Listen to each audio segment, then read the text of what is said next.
अस्सलामुअलैकुम एवरीवन, मैं मोहम्मद रज़ी अहमद आप सबके सामने एक नया वीडियो लेकर आ चुका हूँ। टाइटल और थंबनेल देख के आप समझ ही चुके हैं आज हम किस वीडियो के बारे में बात करने वाले हैं और सुनने वाले हैं।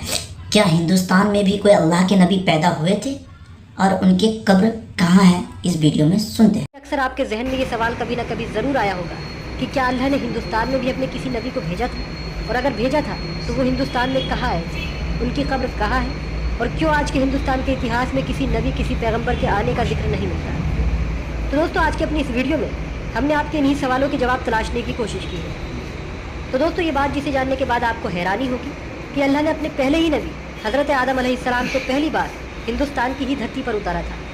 जी हाँ दोस्तों, इसका जिक्र कुरान में भी आया है। कुरान करीम के अगर नज़रिए से देखें तो हज़रत आदम अलैहिस्सलाम ज़मीन पर सबसे पहली बार जबरे हिंद पर उतारे गए थे। यानी हिंदुस्तान का ये जो श्रीलंका वाला इलाका है, उनको यहाँ एक पहाड़ी पर उतारा गया था, जिसके सबूत या निशान आज तक भी देखने को मिल जाते हैं। दोस्तों, इसके अलावा ऐसे नबी जिन्होंने सरजमीन हिंद का दौरा किया हो या यहाँ पर आए हो, इनमें एक नाम अल्लाह के पैगंबर हज़रत इब्राहीम अलैहिस्सलाम का भी है।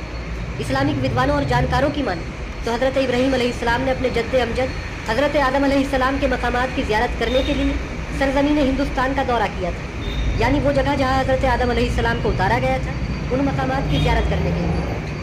दोस्तों, इसके अलावा हिंदुस्तान में भी अल्लाह के कई नबी आए होंगे, मगर कब, किस कौम पर, किस वक्त में, इसके बारे में हमें कोई पुख्ता डिटेल या सबूत नहीं मिलता।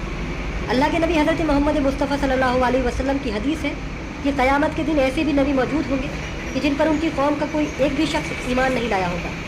लिहाजा आज के दौर में ये तलाशना कि अगर हिंदुस्तान में कोई नबी आए होते तो उनकी उम्मत के निशान क्यों नहीं हैं, ये तलाशना बचकानापन होगा। लेकिन दोस्तों, फिर भी इस्लामिक स्कॉलर्स और विद्वानों का इसके बारे में क्या नज़रिया है, उनके मुताबिक क्या हिंदुस्तान में भी कोई नबी आए थे? आइए देखते हैं वो इस पर क्या राय रखते हैं। जो सदूम और आबूरा की बस्तियों पर और ये बहुत सी कौमों के साथ ऐसे अजाब आए हैं। ये तो समझिए, ये तो क्योंकि पुराने मजीद में मैं आपको बता चुका हूँ, सिर्फ उन्हीं अक़वाम का तज़किरा है कि जिनसे अहले अरब आते हैं। उन्हीं के आसपास, कोई जनूब में, कोई शिमाल में, कोई मगरिब में, कोई आसपास कोई कौमें आबाद थी, उनकी तरफ जो रसूल भेजे गए, वरना ये तो रसूल और भी आए, भले कुल्ल कौम हर कौम की तरफ हमने हाजिर किया। चुनांचे हिंदुस्तान में भी जिस इलाके में मेरा बचपन गुजरा है, जो अब हरियाणा कहलाता है, वो जिला हिसार, उसमें मुख्तलिफ मकामात पर थेड़ थे बड़े बड़े, यानी स्याह रंग की राख के टीले बड़े बड़े, उनको खोदते थे, उनमें सामान निकलता था। मालूम होता था ये बस्तियाँ थी कभी किसी ज़माने में, और उनके ऊपर ये अज़ाब इलाही आया, जैसे पोम्पियाई पर आया कि उसके ऊपर जो है वो लावा बरसा और पूरी की पूरी बस्ती जो है उस लावे के अंदर दब गई। इसी तरीके से इस इलाके में कोई रसूल आए हैं। और सरस्वती दरिया यहाँ का होता था बहुत बड़ा, वो दरिया भी गायब हो गया है।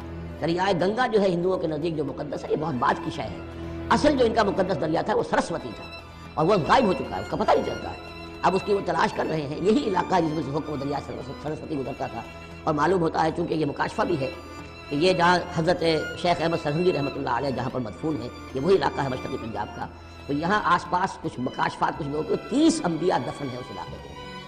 और मालूम होता है कि रसूल वहाँ भेजे गए थे, उस कौम के ऊपर फिर अज़ाब आया है, वो तलपट हुई हैं वो बस्तियाँ, और अब उनके वो थेड़ खड़े रहे हैं, वो जो है बड़े बड़े टीले हैं जिनको अब खुदाई कर रहे हैं तो नीचे से बस्ती। तो दोस्तों, जैसा कि आपने देखा, इस बात से कोई इनकार नहीं है कि हिंदुस्तान में भी अल्लाह ने इंसानों की हिदायत के लिए अपने कई नबियों को भेजा हो, लेकिन वो कहाँ, कब, किस दौर में आए और उनके नाम क्या थे, इसके बारे में कोई स्पष्ट जानकारी या प्रमाण नहीं मिलता।